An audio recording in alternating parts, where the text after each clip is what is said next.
Canada and China exchange detainees. Canada releases Chinese telecom giant Huawei CFO, while Beijing lets two detained Canadian citizens go home.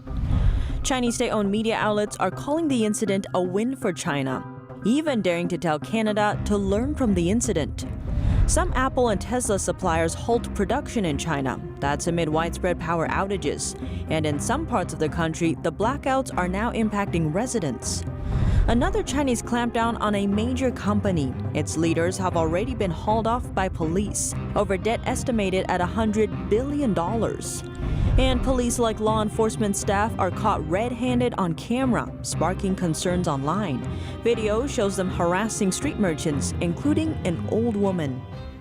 In a major move for international relations, Canadian authorities have released Chinese telecom giant Huawei CFO Meng Wanzhou. On the other side, Chinese authorities released two detained Canadian citizens, Michael Kovrig and Michael Spavor, dubbed Canada's two Michaels in recent months. Given the close proximity of the releases, some analysts are describing the move as Chinese hostage diplomacy. NTD's Don Ma has more.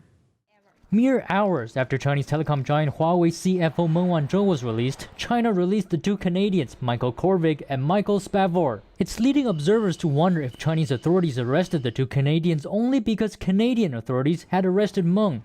The Chinese Foreign Ministry denies any relation between the arrests. Their spokeswoman said the Michaels were released for health reasons. But U.S. current affairs commentator Tianwen says this is a hostage exchange.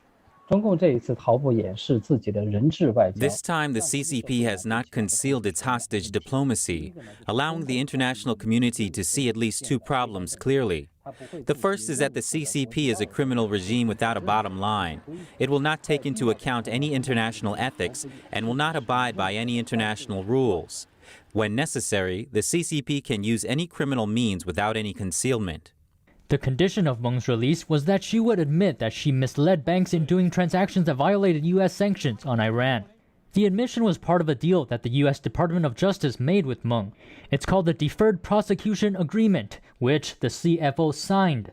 She agreed to it on Friday last week, where she appeared in U.S. federal court. The court's acting attorney Nicole Beckman said in a statement that, in entering into the Deferred Prosecution Agreement, Meng has taken responsibility for her principal role in perpetrating a scheme to defraud a global financial institution. Despite signing the agreement, Meng pleaded not guilty in court. Tang says her signature trumps her plea. The fact that she admitted to all the alleged crimes is independent of whether she herself verbally says that she pleads guilty or not. The agreement she signed will be a key piece of evidence against Huawei, including her father, Ren Zhangfei. So Meng Wanzhou became a tainted witness in exchange for the U.S. Department of Justice delaying her prosecution. Tang Jingyuan also believes that Beijing is using Meng Wanzhou's release to push the narrative that China is a powerful country. On Monday, White House Press Secretary Jen Psaki said that the DOJ coming to an agreement with Meng does not mean a change in U.S.-China policy. She says the U.S. will continue to hold China accountable for its human rights abuses. Don Ma, NTD News. Huawei CFO Meng Wanzhou touched down in China on Saturday. She was released after a 3-year battle with a U.S. extradition case. Chinese state-owned media outlets are calling it a win for China. NTD's Don Ma brings us more details. CFO of Chinese telecom giant Huawei, Meng Wanzhou, received a hero's welcome upon arriving at China's Shenzhen airport. Chinese state-run media is hailing her return as a major victory for the country and the Chinese people. But state media seems to be leaving out important details about the terms of her release. What paved the way to her returning to China was that she had to admit wrongdoing, that she misled banks in doing transactions that violated U.S. sanctions on Iran. Despite Meng's admission, state-run newspaper The People's Daily is labeling the incident one of so-called political persecution. Chinese media heralded her return. She received a grand red carpet reception upon arrival, and Meng took that opportunity to praise the Chinese Communist Party. In a speech at the airport, she offered her gratitude, saying, "Where there's a 5-star red flag, there's a beacon of trust and faith. If trust and faith has a color, it must be Chinese red." Chinese state media is also mentioning very little about Canadians Michael Spavor and Michael Kovrig. They were arrested by Chinese authorities shortly after Meng was arrested in Canada. Beijing denies that the two Michaels were detained in retaliation, But after Meng's release on Friday, China let the two Canadians go just hours later. China's foreign ministry told Canada to learn from the incident and not perform what it called dirty work for the U.S. Meng was arrested in 2018 in Vancouver on a U.S. warrant for wire and bank fraud charges. Don Ma, NTD News. Several Apple and Tesla suppliers have suspended production in China. It's to comply with Beijing tightening energy consumption. But the regime's policies are putting supply chains at risk during the peak season for electronics. Apple could face production problems just as the peak festive shopping season looms. Several key suppliers have suspended output at Chinese factories for some days. They say it's to comply with tighter energy consumption policies imposed in the country. China is also grappling with tight coal supplies, which have triggered a contraction in industrial production in several regions. Apple supplier Unimicron Technology said late Sunday that 3 of its China subsidiaries had stopped production. It said that was to comply with local government's electricity limiting policy.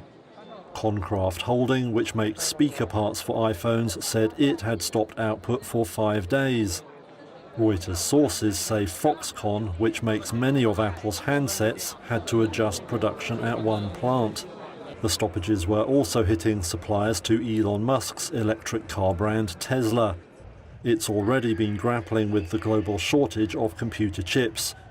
However, major Chinese chip makers TSMC and UMC said their China facilities were still operating for now.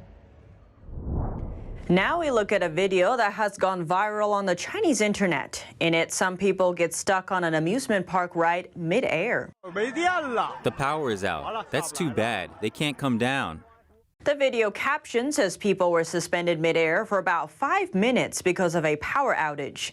The amusement park says the facility in the video is indeed theirs, but they denied the incident. The amusement park is located in northeastern China. Recently, many people in the area found themselves in the dark as authorities shut down the power supply. Look, doesn't this look like the end of the world? The power is out. How can people survive without power? Northeastern China has a power shortage. And the power outages have landed over 20 people in the hospital. They are factory workers in Liaoning, a major province in the northeast. The factory's ventilation shut down when the power went out, and the workers were exposed to noxious gases. State media outlets say there are no deaths. And in the neighboring province Jilin, residents there are complaining the power was shut down without notice. Media reports say power was shut down in the afternoon, but power suppliers only gave notices at around 10 p.m. Local power suppliers say they didn't have time to give local residents a heads up as the power shortage set in. The Northeast's shortage comes partly because of the rising price of coal. The region is home to over 100 million people. Parts of southern China are also rationing electricity, but it mainly affects factories instead of residential areas. Whereas in the northeast, it's unclear when the power failures will end. Residents are growing worried as the temperature drops. Without a steady power supply, it will be hard to keep their homes warm in the days to come. Beijing's industry clampdown has hit another Chinese giant. Police seized the top leaders of H&A Group, who they suspect of criminal offenses. It was once one of the country's biggest buyers for other companies. China's expanding crackdown on debt-ridden companies has snared another corporate titan, H&A Group. The transportation conglomerate said Friday police detained its chairman and chief executive due to suspected criminal offenses. It said Chairman Cheng Feng and CEO Tang Xiangdong, who appears to be a U.S. citizen and also goes by the name Adam Tan, had been taken away. H&A, which is under bankruptcy administration, said its operations are, in its words, stable and orderly. That's a far cry from the past decade when the swashbuckling company went on a $50 billion global spending spree, taking on debt as it bought stakes in big names like Hilton Worldwide and Deutsche Bank. But that drew the attention of Chinese government officials and overseas regulators. With concerns growing over its mounting debt, H&A sold assets to focus on its airline and tourism businesses, such as its flagship, Hainan Airlines. Hainan said trading in its shares would be halted on Monday as executives meet to discuss a reorganization. How much debt does H&A Group have? Due to its complicated debt structure, nobody seems to know the exact number, but many say a reasonable estimate is about $100 billion. That's 1/3 of the debt that Chinese real estate giant Evergrande owes. An incident involving a police-like authority group in China is causing concern. The group is known as Chengguan, officially called Urban Administrative and Law Enforcement. Members aren't official police officers, but they do have similar rights to authorities. An incident involving one of them was reported in China's Nantao city last week. One of the Chengguan was caught on video snatching items away from a merchant. In an effort to stop the man from taking her items, the older woman tried to sit down on the ledge of the man's van to block him from driving away. But the man grabbed her, pulled her out of the vehicle, and shoved her onto the ground. The incident was caught by a traffic camera. Under public pressure, the Chengguan was later penalized, sentenced to 15 days of administrative detainment, and fined the equivalent of $150. The term administrative detainment acknowledges that the person did something wrong, but not so severely that they violated the law. And this isn't an isolated case. Another recent video shows a Chengguan in South China's Liuzhou city, this time grabbing vegetables from a street vendor and throwing them onto a garbage truck. The man also ripped a stick the woman was holding out of her hand and threw it into the cart as well. The woman later fainted when the truck drove away with her vegetables. She was later carried away by traffic police. And another similar clip catches a Chengguan taking away another merchant's products, though the video's caption doesn't reveal where the incident happened. In another case, the situation took on a new dynamic when the would-be victim decided to take action. Video shows a group of plainclothes Chengguan yelling at a man while trying to take his merchandise. The man then took out a knife, prompting the Chengguan to return the goods and quickly exit. Bystanders can be heard praising him, saying, "Good move." A Chinese human rights lawyer is being tortured in detention. His wife and child worry for his health and what he's going through, which he says is like a living hell. A Chinese human rights lawyer's wife and son are offering their support, telling him to hang in there. He's been held and tortured for over a year while in the custody of the communist regime. Chang Wei-ping met with a defense lawyer last week. That's the first time since he was detained 11 months ago. He told the lawyer he was tortured terribly and that it was like a living hell. The police didn't allow him to sleep and forced him to sit on a bench for a long time. The longest was 6 days and nights. He was also tortured by persistent cross-examination aimed at blunting his senses and mind. Chang added as a result he had been suffering from hematochezia, blood in the stool.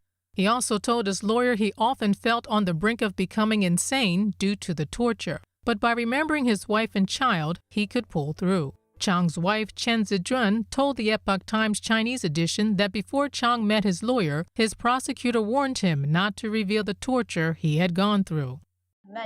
His prosecutor warned him that when he met with the lawyer, he should hold his mouth tight, that he shouldn't tell of the torture he has suffered, otherwise he would have to take the consequences. Chen said Chang is only 37 and was very healthy before being detained. Only 11 months. I don't know how they tortured him, causing the blood in his stool.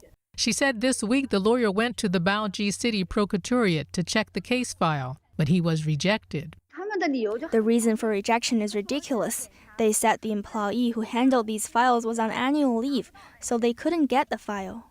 Chang was arrested in 2019 because he gathered with over 20 human rights lawyers and activists to discuss current affairs. Later, he was accused of suspicion of subverting state power. His lawyer's license was revoked and he was put under de facto house arrest. He later uploaded a short video revealing the torture he had suffered during residential surveillance. For that, he was taken away from his home in October last year and has been detained since then. Before being detained, Chang represented some sensitive human rights cases, including Falun Gong, house churches, and AIDS discrimination. One of the greatest atrocities of our time is still not fully understood, but there are brave voices speaking out. Academics, lawyers, and politicians sounded the alarm at a summit dedicated to ending China's multi-billion-dollar organ harvesting trade. A black market, billion-dollar industry persists in China. Forced organ harvesting. That's according to a group of human rights experts from 19 countries. Group members met at a virtual forum this weekend. They discussed ways to stop this atrocity, including a universal declaration, economic sanctions against the Chinese Communist Party, or the CCP, and international bans on training transplant surgeons from China. All are efforts to stop the CCP's transplant abuse, mostly against prisoners of conscience. The mass killing of prisoners of conscience for their organs serves a dual purpose for the party. The killings eliminate what the party sees as its political enemies. As many as 1 million or more are known to have fallen prey to forced organ harvesting. The killings meet the UN's Genocide Convention definition of genocide and include attempts to eradicate not only races, but religions with state-level intent. A human rights lawyer from Spain says the CCP's transplant abuse equates to genocide. The CCP's aim is to eradicate, to physically eliminate people because of their spiritual beliefs. These prisoners of conscience, such as Christians, Tibetans, Buddhists, and especially the millions of Falun Gong practitioners. As for Beijing's second motivation, money. That organ transplantation is big business, estimated to be $1 billion business per annum in China, and up to 60 to 100,000 transplants occur on an annual basis in the People's Republic. According to the forum participants, the organs from 1 million unwilling donors has likely produced billions of dollars of revenue for Chinese hospitals and hundreds of millions in taxes for Beijing. China's organ transplant market is also known to serve its customers from around the world. Over the past 20 years, over 4,000 Taiwanese people went to China for liver or kidney transplants. Besides Taiwan, people from South Korea, Japan, Southeast Asia, the Middle East, and even Western countries flocked to China to receive transplant surgeries after 2000. But the CCP isn't the only perpetrator. According to the forum participants, political, academic, and media silence in the West contributed to the crime too. The mainstream media has failed to connect the people in the free world with the victims of forced organ harvesting in China. The rise in transplant tourism to China in the early 2000s corresponds to the start of Beijing's persecution against Falun Gong. From 2000 to 2006, China's military maintained the country's organ banks. But after evidence was first published in 2006 that Falun Gong practitioners were being targeted for forced organ removal, the CCP started to more effectively hide the practice. A leaked grant proposal recently revealed new details involving China's study of viruses. It gives evidence that a research group had planned to release several gene-edited viruses into Chinese bat caves, part of an effort to study translatability to humans. The research team included China's famed virologist Batwoman Shi Zhenli and other U.S.-based scientists. The now infamous Wuhan Institute of Virology allegedly had big plans for its virus research back in 2018. That's based on leaked documents, revealing that researchers there had planned to release gene-edited viruses into Chinese cave bats. According to a 2018 grant proposal, the purpose was to inoculate the small mammals against diseases that could infect humans. Former U.S. Army officer and microbiologist Sean Lin says the proposal is packed with a lot of information, including that the Wuhan lab has everything it needs to process these viruses. WIV is fully capable of processing viruses, combining and chimerizing viruses, and introducing specific mutations. It has all the capabilities. Scientists had selected bat caves in Yunnan, China for the experiment. According to Dr. Lin, the most important information has to do with the cave's environment. Inside the 3 chosen bat caves, viruses similar to SARS are already abundant, while another 2 caves, which are to serve as control groups, have similar virus makeup. We have no direct evidence that this SARS-CoV-2 is planned, but the direction of research that the Chinese Communist Party wants to do is in this direction.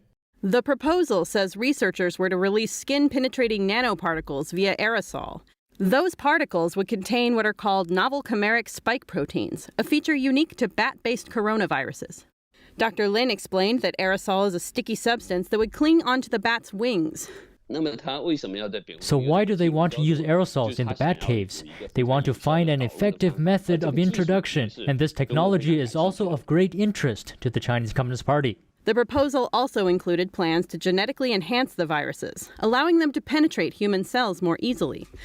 As for the researchers behind the proposal, Wuhan virology scientist Dr. Shi Zhengli tops the list.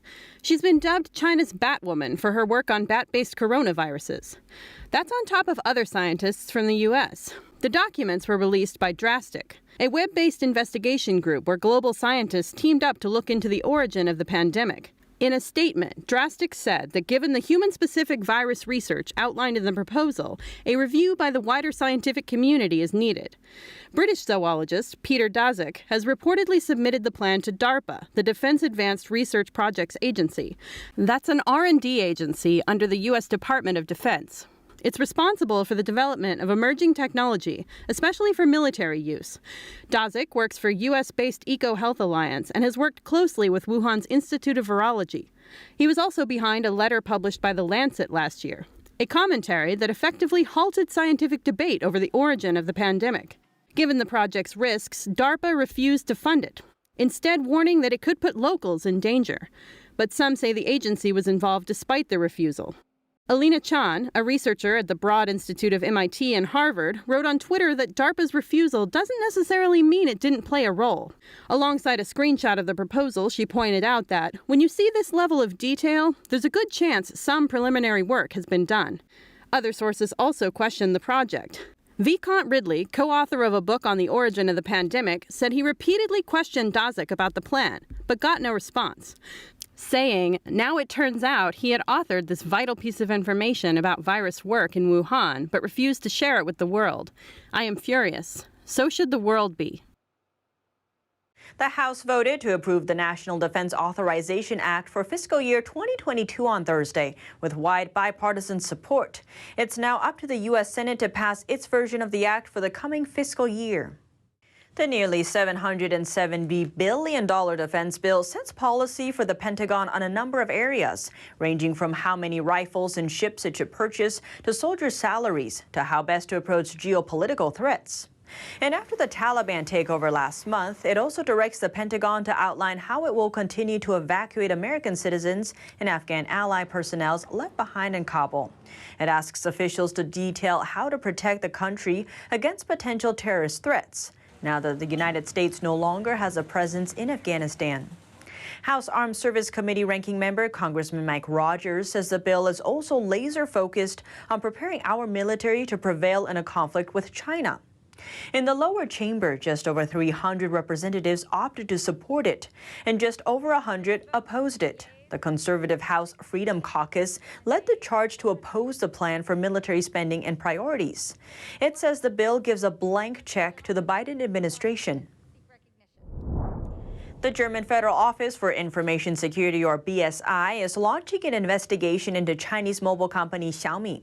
A July report says Xiaomi sales exceeded Apple to rank second in the world. The investigation was triggered by a warning from the European country Lithuania, saying phones made by Xiaomi and Huawei can detect and censor terms Beijing doesn't like, and these phone companies can remotely activate the censorship function. Lithuania's defense ministry advises that people throw them away. A BSI spokesperson says neither Xiaomi nor Huawei is on their government purchase list. However, it's still possible that public servants have bought Xiaomi phones themselves and use them for work. Xiaomi denies Lithuania's accusation. It said they have always and will continue to respect and protect their users' legal rights. Despite Xiaomi's claim, a German cybersecurity expert believes the Chinese regime can manipulate the data in these phones and that it's more than willing to do it. A spokesman from cybersecurity company Sept is sounding the alarm over all Chinese cell phones. He says the threat started years ago and says in most cases the data manipulation does not come from the phone manufacturers